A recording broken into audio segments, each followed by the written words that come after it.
Hoy vamos a hablar acerca de el laboratorio de las enfermedades hepáticas. Vamos a conversar un poco acerca de cuáles son las principales pruebas que se realizan en el laboratorio de enfermedades para evaluar la función hepática. Antes de ello, un pequeño comentario acerca de las prácticas hospitalarias para aquellos estudiantes que están rotando en el Hospital Loaiza, que es el hospital donde yo trabajo. Por encargo del director y también del coordinador de curso, las prácticas quedaron suspendidas a partir del día lunes en la mañana, no por este tema del coronavirus. No hay una fecha de retomarla, no hay una fecha ya final de reinicio, pero esperemos que sea pronto, ¿verdad? Con los sobrevivientes a esta epidemia se retomará el curso. Bien, la recomendación va para todos. Recuerden lavarse las manos con agua y jabón, usar su alcohol gel antibacterial, evitar acudir a lugares donde haya aglomeración de gente, sobre todo donde se pueda sospechar que existan personas que estén contaminadas. Después de todo, aquellos que han comido o comen al frente son inmortales, ¿no? Ahí ya no les va a dar nada. Les cuento porque yo también soy exalumno de esta casa de estudios. Alguna vez estuve sentado ahí con ustedes y también comí al frente, pues, ¿ya? No pasó nada. A ver, empezamos. Ese es el índice que vamos a desarrollar a lo largo de toda la clase. Es una clase sencilla, es una clase bastante resumida, pero es una clase de la cual viene generalmente entre 8 y 10 preguntas en el examen parcial. Suelo recalcar los puntos que pregunto, así que espero que estén atentos ante la explicación. El hígado, como ya ustedes conocen bien por sus cursos previos de ciencias básicas, es un órgano que tiene una gran cantidad de funciones en sí. Se han enlistado más de 100 funciones fisiológicas, entre metabólicas, bioquímicas, que hace o lleva a cabo el hígado. Se le dice que forma parte, como eslabón, de muchas cadenas, porque hay muchos procesos biológicos que tienen que pasar por el hígado. Los medicamentos que tomamos, los alimentos que ingerimos, pasan necesariamente por un metabolismo hepático. Por lo tanto, también está involucrado en una serie de enfermedades y los vamos a ver a lo largo de toda la carrera. Empecemos con un caso problema, un caso tipo. Una mujer de 68 años que presenta un ligero malestar en el epigastrio, dolor generalmente secundario a la ingesta de grasa, se le dice dispepsia a eso, y además refiere la señora que tiene dolor de espalda, es un dolor de espalda, lo refiere así. Dentro de sus antecedentes y comorbilidades, la señora tuvo un cáncer de mama. Por ese cáncer recibe radioterapia, fue operada, QX de cirugía, y recibe además una droga llamada tamoxifeno. Adicionalmente a sus comorbilidades presenta una enfermedad que es consecuencia del trastorno del metabolismo del hierro, se llama porfiria. Es diabética, toma tratamiento y tiene además hipotiroidismo subclínico. Entonces, con toda esa información, el médico que la recibe en consulta externa, no es un caso de emergencia, evalúa y solicita pruebas de función hepática. Las pruebas de función hepática se manejan en conjunto. Generalmente no se pide una ni dos, se piden varias. Como se piden varias, reciben el nombre de perfil, por eso está aquí escrito perfil hepático. Ahora, yo preguntaría al auditorio, con esos datos, y ya que estamos en la clase de laboratorio de enfermedades hepáticas, ¿qué podrá tener esa paciente? ¿Será una infección urinaria? ¿Será una neumonía quizás por el dolor de espalda? ¿Será un infarto, un síndrome coronario agudo? ¿Qué podrá ser? ¿Qué podrá ser? ¿Qué me dicen? Síntomas bastante generales, ¿verdad? Dispepsia, cualquiera come algo y le cae mal. Dolor de espalda, ¿qué parte de la espalda le dolerá? No lo dice. Sin embargo, cuando se le pide este perfil hepático, encontramos lo siguiente. Albúmina, que es uno de los analitos que vamos a ver en un momento, proteína, tiene este valor dentro de los rangos normales. Las bilirrubinas totales están también dentro de los rangos normales. La fosfatasa alcalina, que es una enzima ubicada en el hígado principalmente, también está dentro de los rangos normales. La gamma-glutamiltraspeptidasa es una enzima que se encuentra principalmente en el hígado, puede estar en otros órganos, pero sobre todo en el hígado. Tiene un valor que dobla, está al doble del límite normal. Está alterado ese valor. Y por último, la transaminasa glutámico-pirúvica, llamada TGP, o alanina aminotransferasa, se le dice así ahora, está ligeramente elevada. El valor normal llega a 31, ella tiene 44. Si nosotros analizásemos este tipo de perfil hepático en un paciente joven como ustedes, de 20, 21 años, pasaría desapercibido, pasaría como normal. Pero profesor, aquí está elevada la gamma-glutamina. Claro, después de la tranca del sábado, el lunes el examen sale así, normal. No hay problema. Pero esta no es una paciente de 20 años, es una paciente de 68 años y es una paciente, además, que tiene todos estos problemas asociados. Entonces, vamos pensando que algo no está bien. Como algo no estaba bien, le pidieron más estudios, más exámenes. Y como ven ustedes aquí, toda esta lista que vamos a desarrollar poco a poco, está normal. Está normal todo. Anticuerpos negativos, anticuerpos mitocondriales negativos, alfa-1 antitripsina negativo, todo está dentro de lo normal. Lo único alterado en esta paciente es esta enzima y esta otra enzima. Nada más. Como no se quedaron allí, solicitaron estudios de imagen. Y en los estudios de imágenes, en la ecografía abdominopélvica, se observó lo siguiente. Para el hígado, una textura difusa, no homogénea, con ausencia de lesiones focales y sin dilatación de los ductos biliares. O sea, no hay tumor, no hay quiste y no hay obstrucción de la vía biliar. Sin embargo, este aspecto difuso y no homogéneo nos habla de una probable cirrosis, que es la apariencia ecográfica de la cirrosis. O sea, el hígado va perdiendo su arquitectura, se va engrosando y eso trae como consecuencia una serie de sintomatologías asociadas. La tomografía lo único que hizo fue corroborar el hallazgo. Si bien es cierto, el hígado tenía un tamaño normal, su superficie, la superficie que está debajo de la cápsula de Gleason, estaba con bordes nodulares, como si fuese un corchito. Y además la textura ya tenía una apariencia difusa muy marcada, por eso le ponen grosero.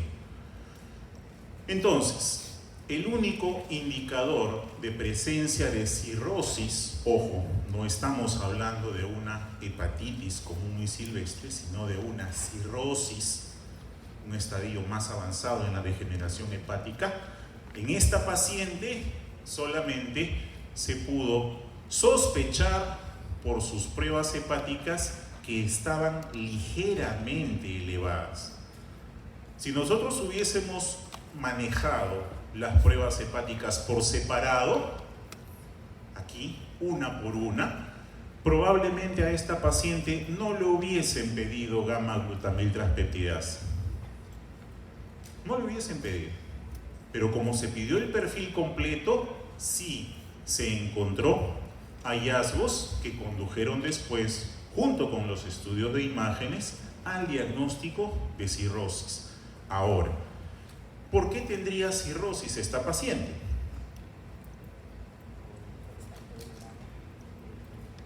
¿Por qué? ¿Por qué tendría cirrosis?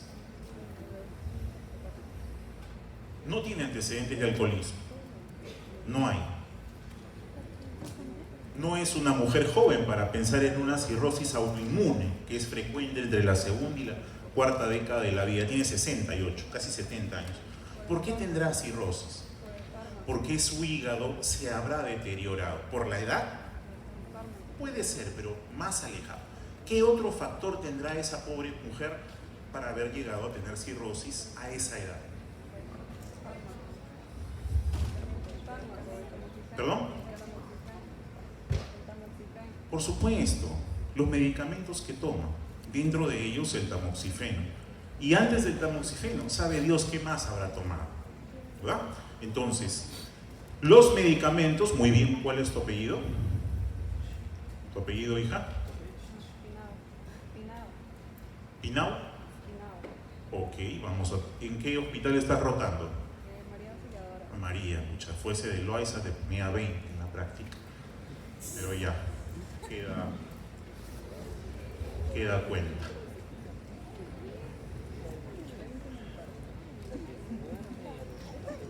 María Alexandra, ¿no? Ok. Entonces, en esta paciente, ese consumo crónico de medicamentos derivó en una cirrosis, con anormalidades mínimas en las pruebas hepáticas. O sea, no esperemos que los análisis de laboratorio salgan completamente alterados. Una pequeña alteración en sus valores, evaluado en su conjunto y sobre todo en el contexto clínico del paciente, ya nos puede decir que algo no está bien con el órgano de ese paciente.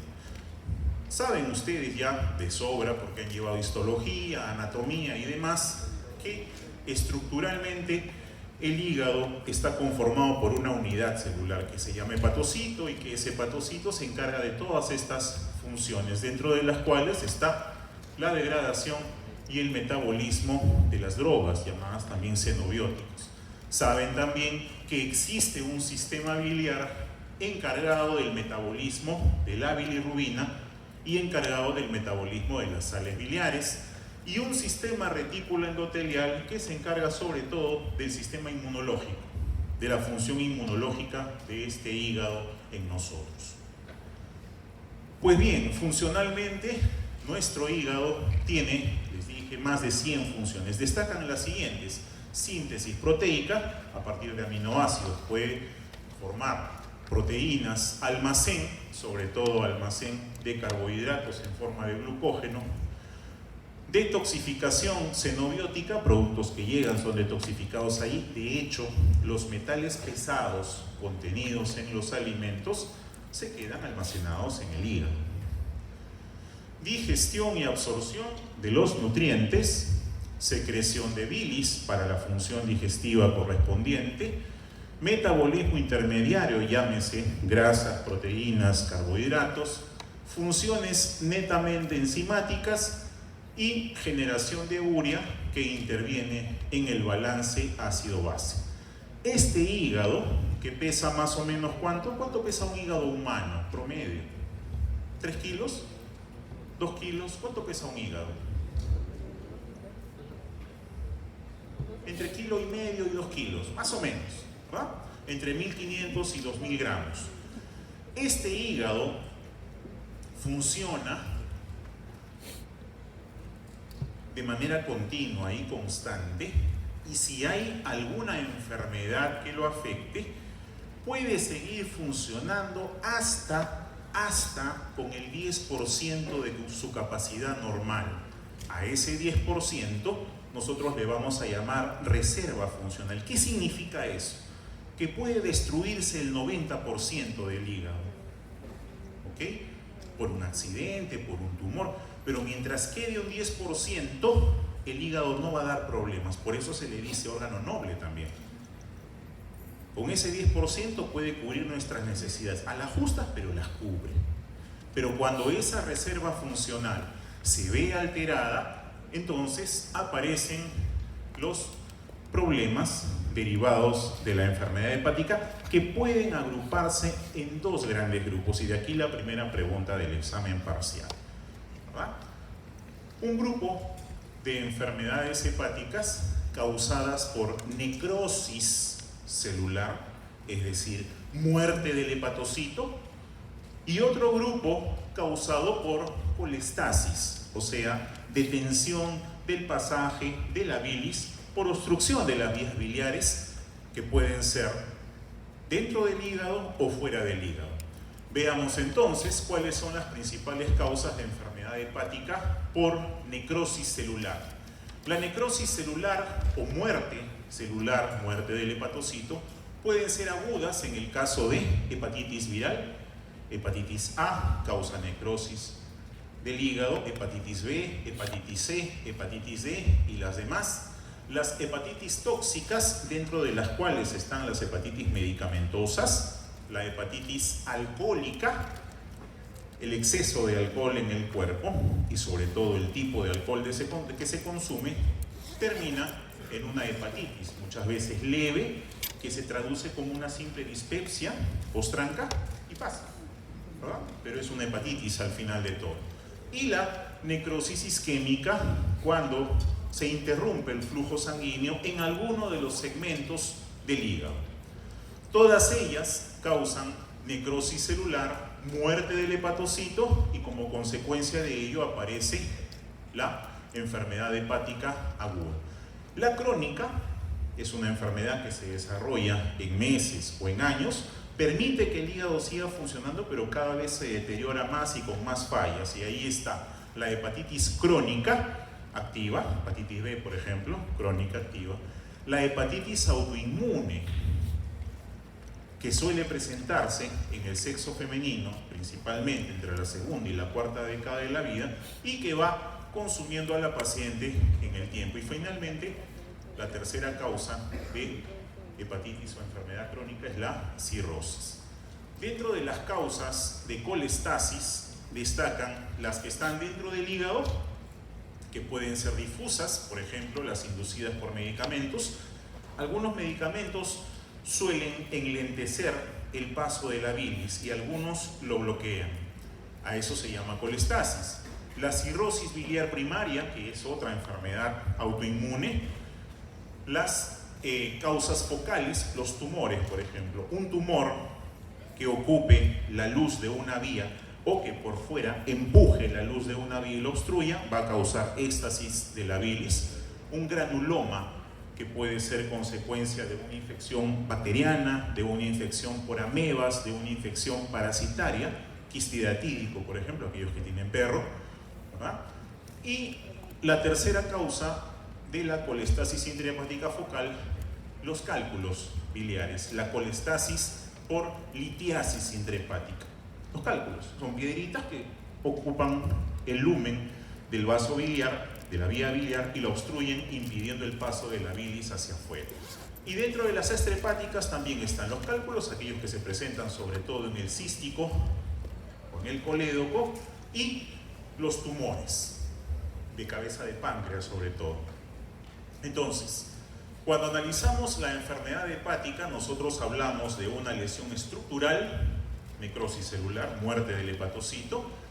Hablamos de cambios metabólicos, y es obvio, porque si las células van muriendo, no hay quien haga su trabajo. Por lo tanto, ese trabajo se acumula. Y si ese trabajo se acumula, el organismo entra en insuficiencia. Y eso lo vemos en los pacientes. ¿Por qué utilizamos o para qué utilizamos las pruebas hepáticas? Como todas las pruebas de laboratorio, nos van a servir para detectar presencia de enfermedad, para distinguir tipos de enfermedad, para valorar qué tan grande es esa enfermedad y para dar un pronóstico y vigilar la respuesta al tratamiento. Esas cuatro palabras, la presencia, el distinguir, el valorar y el vigilar, son los motivos por los cuales nosotros solicitamos exámenes de laboratorio. Para eso sirve. Entonces, la primera pregunta que viene como consecuencia de esto es: ¿las pruebas de laboratorio que existen miden todas las funciones hepáticas? La respuesta es no. Todas las pruebas no miden todo. Desafortunadamente no lo miden. Segunda pregunta, ¿existe una sola prueba de laboratorio, una nada más, que permita al médico, que nos permita valorar con exactitud la capacidad funcional del hígado? No, no hay una sola prueba.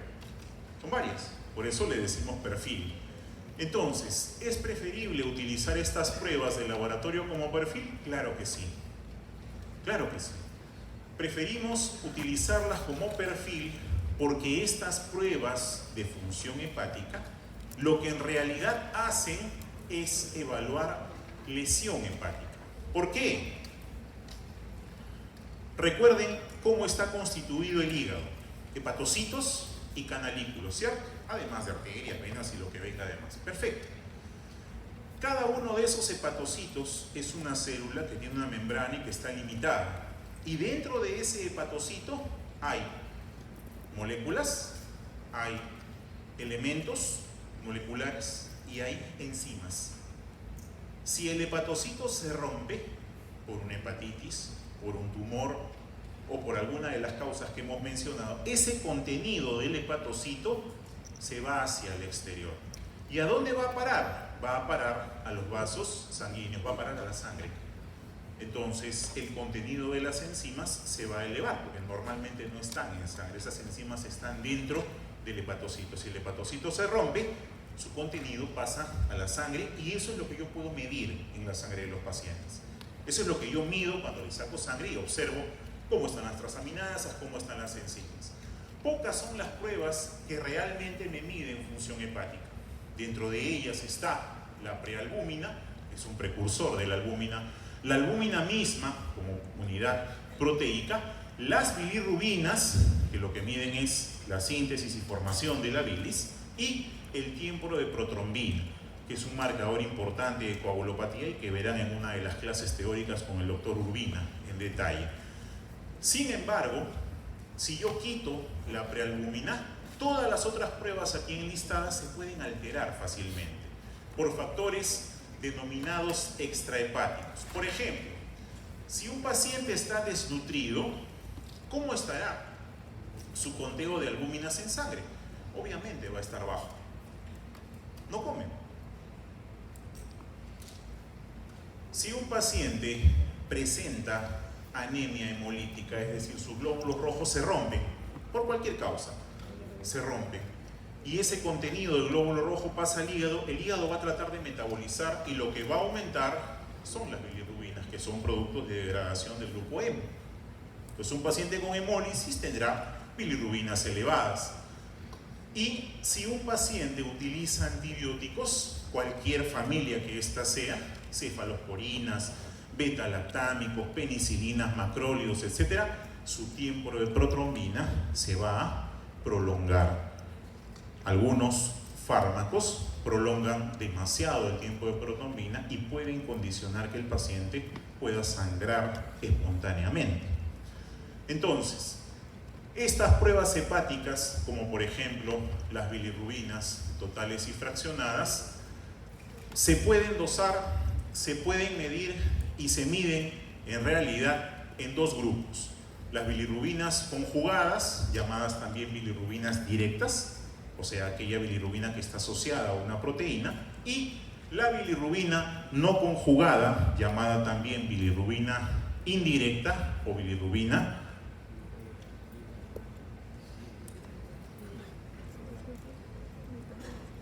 insoluble. La fosfatasa alcalina es una enzima que se encuentra dentro del hepatocito, pero la fosfatasa alcalina tiene además algunas otras primas hermanas que se llaman igual y que se encuentran en el hueso, que se encuentran en el intestino y que se encuentran en el cerebro. Todas ellas son fosfatasas alcalinas. ¿Qué quiere decir? Que dentro de la neurona existe fosfatasa alcalina, que dentro de los osteoblastos y los osteocitos existe fosfatasa alcalina, que dentro de las células epiteliales del intestino existe fosfatasa alcalina. Pero ¿dónde hay más en el hígado? Entonces, cuando el hepatocito se rompa, esa fosfatasa alcalina se va a elevar.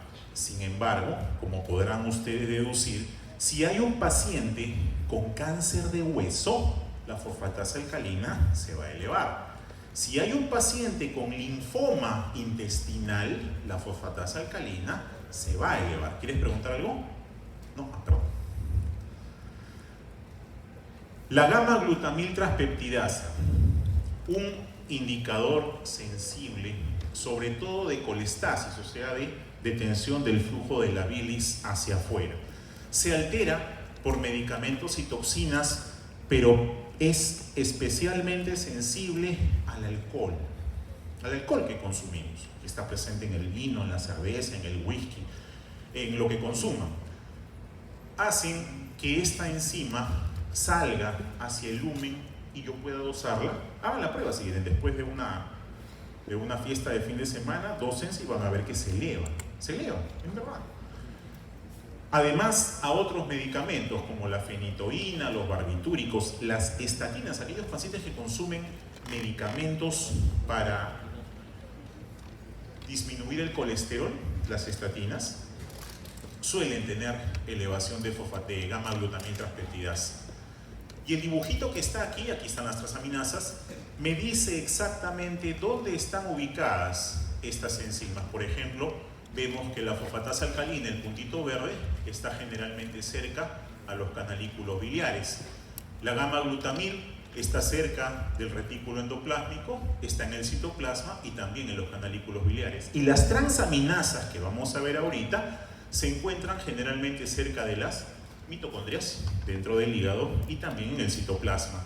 Dentro de esas transaminasas que me miden estrictamente integridad hepatocelular, hay dos. Está la TGP, llamada transaminasa glutámico-pirúvica, o alanina aminotransferasa, ALT. Es quizás la más hepatoespecífica porque se encuentra principalmente en el hígado, y también está la TGO, la transaminasa glutámico-oxalacética, llamada también aspartato aminotransferasa, que se encuentra además en el hígado, en el músculo cardíaco y en el músculo esquelético. O sea, un paciente con miositis, una inflamación muscular autoinmune, va a tener elevación de TGO. Un paciente con infarto de miocardio va a tener elevación de esta enzima, que no es hepática necesariamente. Entonces, esto me indica que yo debo evaluar las pruebas hepáticas en conjunto. La albúmina, que es una proteína, la más abundante del plasma y cuya función principal es transporta casi todo la albúmina y, como no, colabora con la presión oncótica, me ayuda a evaluar la síntesis proteica en el hígado. El tiempo de protrombina me ayuda a evaluar tanto la síntesis proteica como también la vía extrínseca de la coagulación, aquella que empezaba con el factor tisular y terminaba con la formación del coágulo. La vía extrínseca se evalúa por el tiempo de protrombina, y si hay una afectación hepática, ese tiempo de protrombina, que normalmente debe estar entre 11 y 15 segundos, se va a prolongar. ¿Y qué me va a indicar eso? Que el paciente tiene deficiencia de factores de coagulación y ante una lesión probablemente termine sangrando más de lo normal. Vamos a verlos por grupos ahora. ¿Cuáles son aquellas enfermedades hepáticas que se evalúan mediante exámenes de laboratorio y que me indican necrosis celular? Las pruebas indicadoras de necrosis por excelencia son las transaminasas, las dos, la TGO y la TGP. Un poquito más la TGP, pero se usan las dos para discriminar cuál es la causa de la afectación hepática. Estas enzimas, llamadas transaminasas, por la función bioquímica que tienen de transferir aminoácidos de un aminoácido a otro, grupos carboxilos, se presentan en altas concentraciones en los hepatocitos. Cuando el hepatocito es dañado, es decir, se daña la membrana celular del hepatocito, estas enzimas se liberan al plasma, lo que les decía, salen a la sangre y se pueden dosar a partir de ahí. Son sensibles al daño, sin embargo, son poco específicas. Y ese versus de aquí, TGP versus TGO, significa que el TGP es un poquito más sensible que el TGO, pero las dos evaluadas por separado no me ayudan demasiado. Sin embargo, con todo y eso, se consideran las mejores indicadoras de daño hepático. Si yo quiero saber si mi paciente tiene el hígado dañado, lo más probable es que le pida transaminasas, y si se trata de una cirrosis, probablemente las transaminasas estén elevadas al doble, pero si se trata de una hepatitis, por ejemplo hepatitis B o C, pueden estar elevadas 100 veces más. La deshidrogenasa láctica es otra prueba relacionada con necrosis. La deshidrogenasa láctica también se encuentra en el músculo cardíaco, se encuentra en el riñón y se encuentra en los hematíes, en los eritrocitos. Por lo tanto, cuando haya destrucción de eritrocitos, anemia hemolítica, se va a elevar la deshidrogenasa láctica.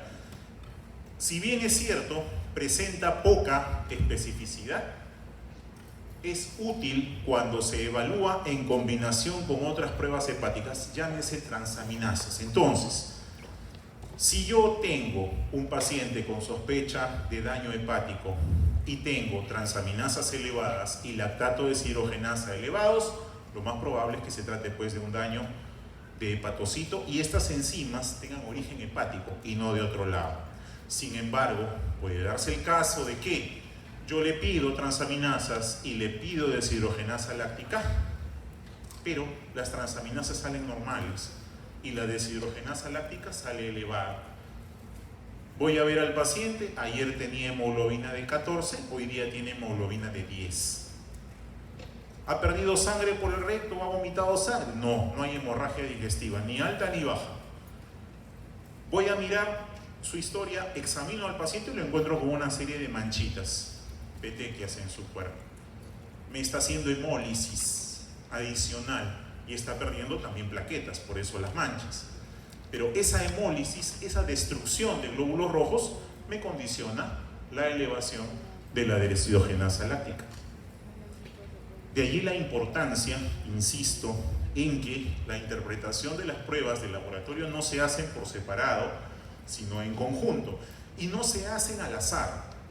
Todas las pruebas de laboratorio, por muy buenas que sean y por muy bueno que sea el laboratorio, siempre tienen un margen de error que es menor al 0.1%, pero es importante, sobre todo cuando no se tiene en cuenta el contexto clínico del paciente.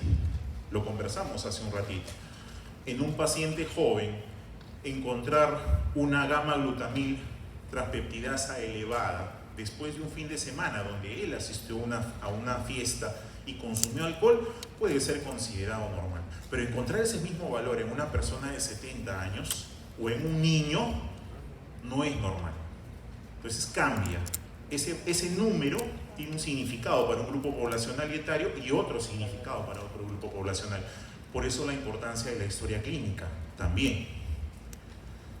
Dentro de las pruebas de laboratorio que evalúan colestasis, vamos a tener a la fosfatasa alcalina, que si bien es cierto tiene otros orígenes, van a evaluar el daño a partir de obstrucción biliar, procesos biológicos o infecciosos que condicionen obstrucción biliar, presencia de masas, sobre todo tumores o quistes, cirrosis y otros estados en los cuales la bilis enlentezca su flujo. ¿En qué otros estados la bilis enlentece su flujo? En el tercer trimestre del embarazo. El útero crece de tal manera que presiona el hígado y eso hace que el flujo de la bilis sea más lento. Y algunas otras enfermedades intestinales.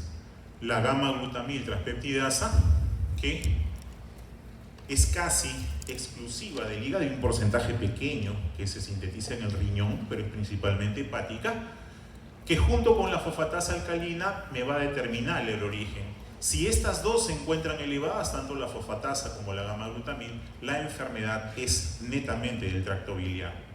En pacientes con alcoholismo crónico, pacientes que tienen alcoholismo crónico y afectación hepática por ese alcoholismo crónico, llámese cirrosis, tienen elevada la gamma-glutamil transpeptidasa aún en ausencia de fosfatasa alcalina. Es un marcador interesante. Otras pruebas, miren que ya hemos visto dos grupos. Hemos visto el grupo de los patrones necróticos, donde están las transaminasas y la deshidrogenasa láctica, y en el otro grupo está la gamma-glutamil y la fosfatasa alcalina. Hasta ahí están 3 preguntas del examen. Falta 1.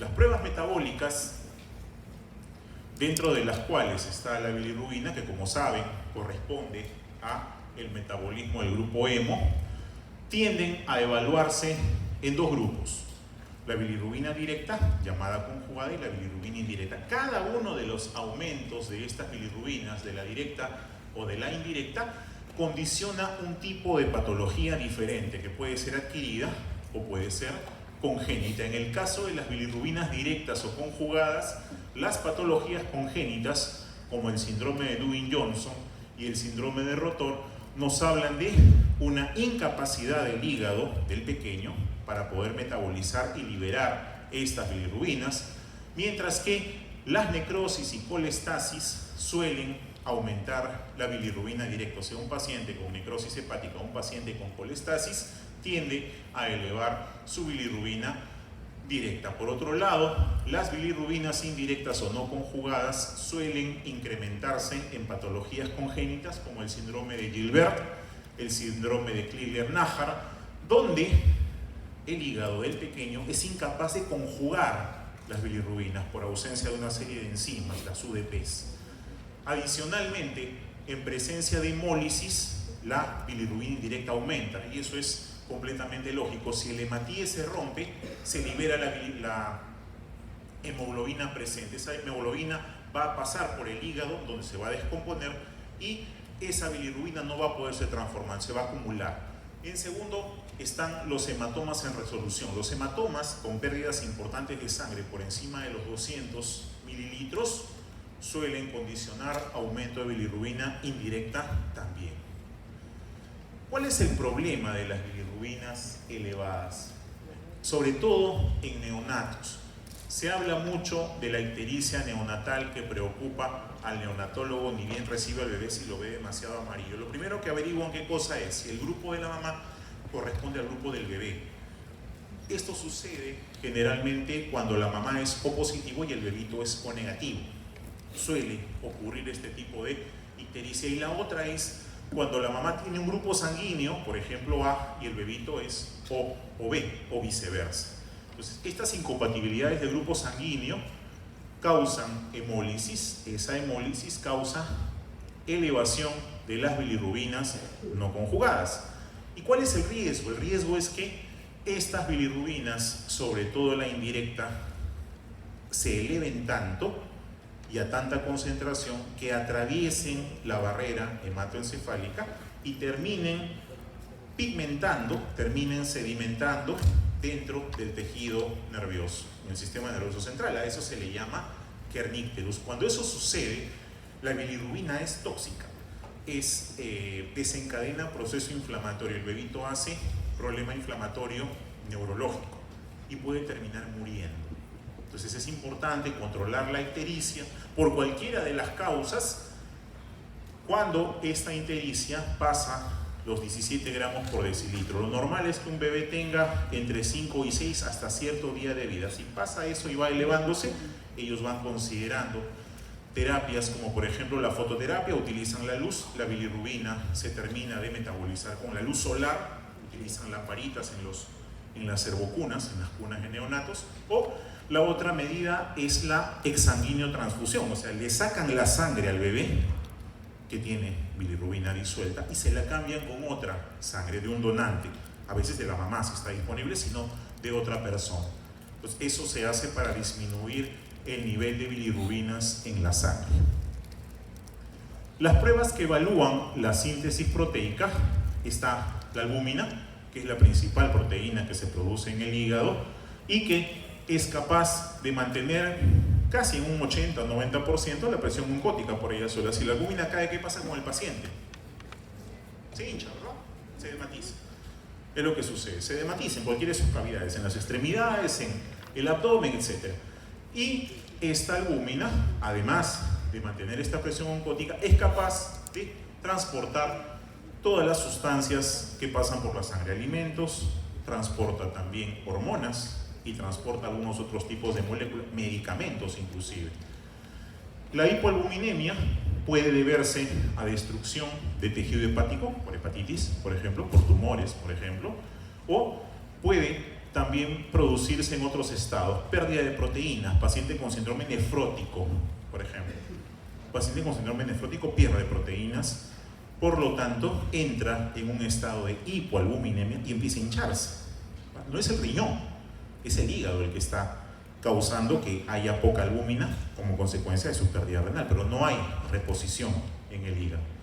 Los estados hipercatabólicos y la desnutrición, sobre todo el kwashiorkor, y también el marasmo, como no, causan pérdida de albúmina y edema en el paciente. El tiempo de protrombina es otra de las pruebas que evalúa síntesis proteica, sobre todo en aquellos factores de coagulación que son sintetizados en el hígado. ¿Y cuáles son? El 1, el 2, el 5, el 7 y el 10. Todos ellos relacionados con la vía extrínseca de la coagulación y tienden a ser un marcador de daño hepático que está relacionado con severidad. Si las transaminasas están aumentadas, nosotros nos preocupamos. Si la fosfatasa alcalina se eleva y la gamma-glutamil, nos preocupamos también. Pero si el tiempo de protrombina se prolonga, ya no solamente nos preocupamos, sino que hay que encontrar exactamente qué es lo que sucede con ese paciente y transfundirle probablemente factores de coagulación para evitar que empiece a sangrar.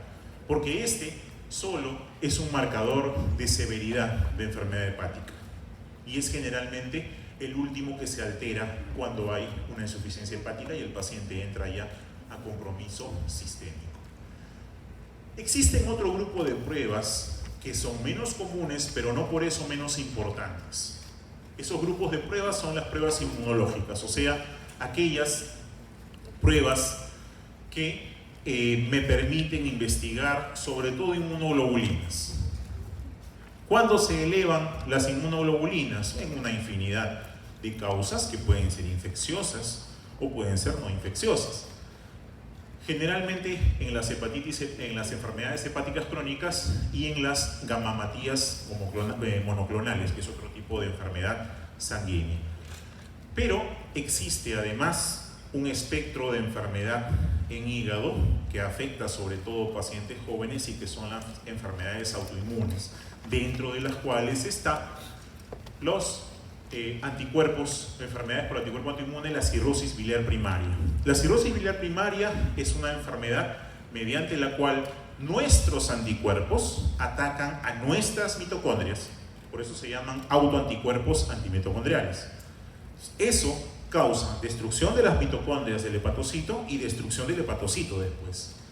La otra patología es la colangitis esclerosante primaria, donde hay anticuerpos que atacan a nuestros neutrófilos, anticuerpos que atacan al músculo liso y anticuerpos que atacan a los núcleos de las células. Todos esos anticuerpos son propios.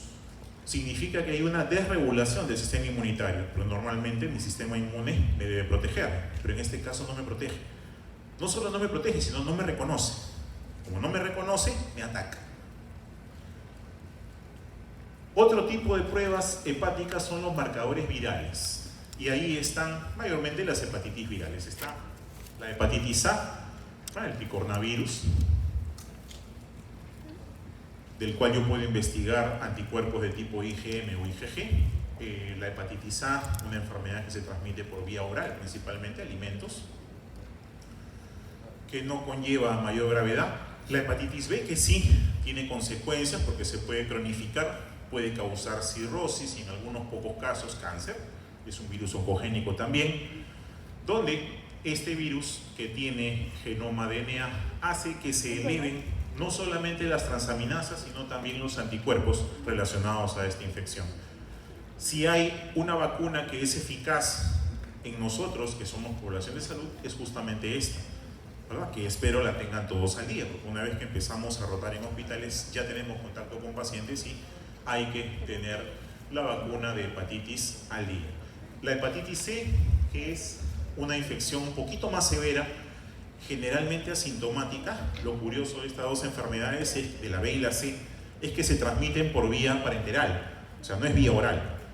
Es transfusión sanguínea, pero principalmente es vía sexual.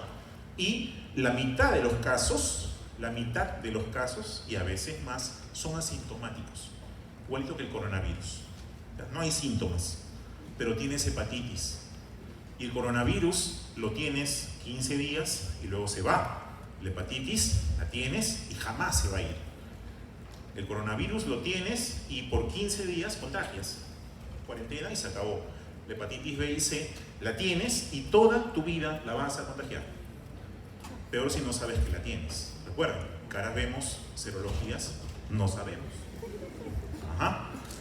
Después de un tiempo largo, esta hepatitis suele asociarse con cirrosis. ¿Qué tanto tiempo largo? Ahí vemos 20, 30, 40 años. Hay pacientes que adquirieron la hepatitis a los 10 años y a los 50 o 60 sin cirrosis. Y un grupito más pequeño hace cáncer, porque este virus también es oncogénico. ¿Pueden infectarse con los dos? Sí. De hecho, la coinfección de la B y la C es más severa, ¿verdad? Y tiende a malignizarse rapidito. ¿Quiénes hacen este tipo de enfermedad? Los usuarios de drogas endovenosas y también nuestros pacientitos con diálisis. Ellos tienden a tener una tasa más alta de desarrollo de cirrosis o carcinoma por hepatitis. Los marcadores, mira, los voy a dejar porque va a haber una clase especial donde van a analizar ese tipo de marcadores, no los vamos a eso, pero los voy a dejar aquí para que los conozcan, cuáles son los marcadores de hepatitis B aguda, los de B crónica y los de monitorización de hepatitis B. Una pregunta en el examen parcial de esto, solo una, ¿sí? Solo una va a haber y la respuesta está ahí, ¿ya? Ahí está. Recomiendo que estudien el sistema de la vacuna. ¿Lo conocen? ¿Cómo funciona la vacuna de hepatitis B? Sí, ¿verdad? Sí lo vieron en inmunología, de hecho. En microbiología también, porque también se hace, ¿no? ¿De qué está hecha la vacuna de hepatitis B? No es de virus de hepatitis B. No es como el sarampión, que está hecho de virus sarampión. No es como, qué sé yo, el de paperas, que está hecho de virus de paperas. ¿De qué está hecho la vacuna de virus de hepatitis B? ¿Se acuerdan? Ya. El virus de hepatitis B es un virus bastante complejo. Es un virus DNA, perteneciente a los hepanavirus, bla, bla, bla, bla, bla. Ese virus tiene varios componentes que se llaman antígenos, ¿cierto? Sí recuerdan que es un antígeno, aquella molécula que es capaz de despertar respuesta inmune. Perfecto. Uno de esos antígenos del virus se llama antígeno de superficie. Le dicen antígeno australiano porque fue desarrollado y descubierto en Australia. Premio Nobel y todo, acompañado. ¿Ok? Ese antígeno australiano funciona como elemento de unión al hepatocito. Significa que nuestros hepatocitos tienen una molécula que recibe al antígeno australiano del virus. Funciona algo así como la llave de la puerta. Nuestra casa, el hepatocito, tiene una puerta con una cerradura. El virus tiene la llave para entrar. Todos los virus tienen eso, no nos sorprendamos. De ahí su tropismo. El virus de hepatitis B no causa pues encefalitis, ni causa infección urinaria. Causa hepatitis. ¿Por qué? Porque tiene llave para entrar al hígado, nada más. Por eso lo hace. Entonces, la forma de evitar que ingrese es cambiando la chapa a la puerta, ¿cierto? ¿Verdad? Le cambia la chapa a la puerta y ya no va a entrar porque su llave no le va a hacer. Perfecto. Bien difícil hacer ese cambio de chapa en nuestro organismo. Entonces, ¿qué hacemos? Algo similar. Se coge al virus, se le extrae un segmento genómico, o sea, de su DNA, se saca un pedacito, específicamente el pedacito que va a codificar esa llave, ese antígeno de superficie.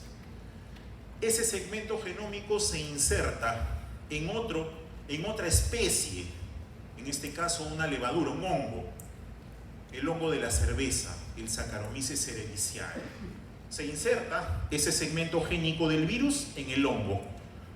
El hongo traduce ese segmento génico y empieza a producir esa proteína, esa llave, solo esa llave, ¿verdad? Entonces esa llave es purificada, envasada, y con eso nos vacunan. ¿Qué va a pasar con nuestro sistema inmunológico? Va a reconocer ese segmento, esa llave, esa proteína, va a producir anticuerpos contra esa proteína y esos anticuerpos van a estar circulando en nosotros. Si alguna vez, quiera Dios que no, tenemos contacto con el virus, esos anticuerpos van a ir de frente a la llave y la van a torcer. Con llave torcida no va a poder abrir. De eso se trata la vacuna de hepatitis B, es un mecanismo llamado recombinación genética. ¿Por qué? Porque se recombinan segmentos génicos de dos especies diferentes, un virus versus un hongo. Ahora, la pregunta del examen viene por cómo se llama el componente con el cual nos sentimos protegidos. Es sencillo, bueno, si me vacunan con el antígeno de superficie, ¿cómo se llama lo que me protege? Anticuerpo contra el antígeno de superficie. Ahí está. Este de aquí, el anticuerpo contra el antígeno de superficie. Ese es el elemento protector frente a una infección por hepatitis B. Consejo para todos, no solamente para ellas, sino también para ellos.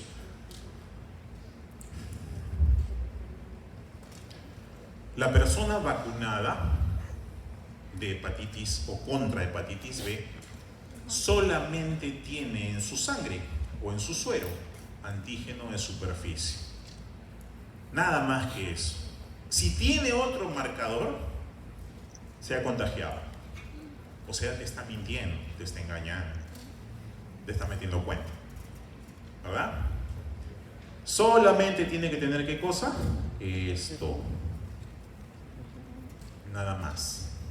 Cualquier otro marcador que aparezca es infección. No le creas. No le creas. Te está mintiendo. Es infección. ¿Ok? Y ya les he dicho, una hepatitis B, ¿cómo se contagia?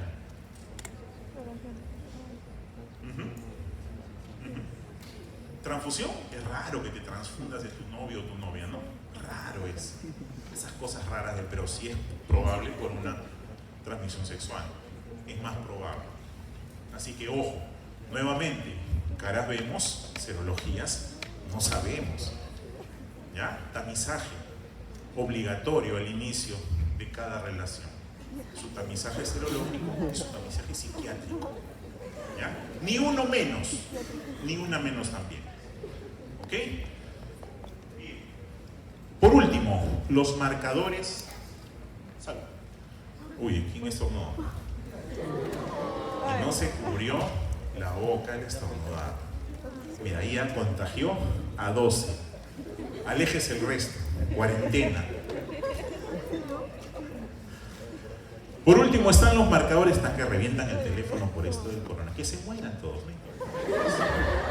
Marcadores genéticos. Es que esto es más interesante. Hemocromatosis hereditaria. Las enfermedades de alteraciones en el metabolismo del hierro traen como consecuencia, por ejemplo, la hemocromatosis. Este paciente, miren, una palma normal y la palma de un paciente con hemocromatosis. Parece ictérico, ¿no? No es ictericia. Ya ustedes harán la evaluación y verán que ese paciente presenta mucha transferrina, que es una proteína que transporta el hierro, está elevada. Y la ferritina, que es otra proteína de depósito de hierro, también está elevada. Ese paciente Ironman tiene mucho hierro, ¿verdad? Tiene mucho hierro y a eso se le llama hemocromatosis. Esa acumulación progresiva de hierro trae como consecuencia cirrosis en los pobres pacientes. Lo hacen en el tiempo, pero trae como consecuencia cirrosis, cáncer de hígado, diabetes, etc. La enfermedad de Wilson, otra enfermedad metabólica, en este caso no es el hierro, sino es el cobre, el que está involucrado. El metabolismo del cobre está alterado. ¿Y quién o qué cosa medimos en el laboratorio? Una proteína que transporta el cobre y que se llama ceruloplasmina. Esa ceruloplasmina suele estar disminuida. Si no hay quien lleve el cobre se deposita. ¿Dónde se deposita? Generalmente en el hígado, en el sistema nervioso y en el iris de los pacientes. Hay unos pacientes que tienen con enfermedad de Wilson que tienen el iris amarillo, ¿ok?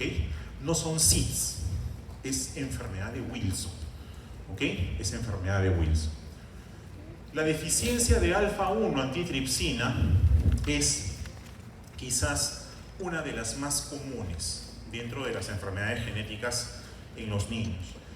La alfa-1 antitripsina es un mecanismo compensador de las enzimas. Nosotros tenemos un sistema dinámico que así como formamos tejido lo destruimos, y para eso tenemos enzimas. Si nosotros no ponemos un freno a las enzimas que destruyen, terminamos destruyéndonos nosotros. A esto me refiero con la alfa-1 antitripsina. Si está presente ictericia persistente en el recién nacido, hay que pensar en ese diagnóstico. ¿Y cómo lo hacemos? Aparte de los análisis del perfil hepático, hay que examinar mediante electroforesis de proteínas, o sea, la separación por corriente de las proteínas que componen el suero, las alfa-1 globulinas. ¿Por qué es importante la historia clínica? Ya vamos a acabar con esto ya. El alcoholismo es un dato interesante a tener en cuenta en pacientes en los cuales las enzimas hepáticas suelen estar elevadas ligeramente versus la gamma-glutamil transpeptidasa muy elevada. Los antecedentes familiares.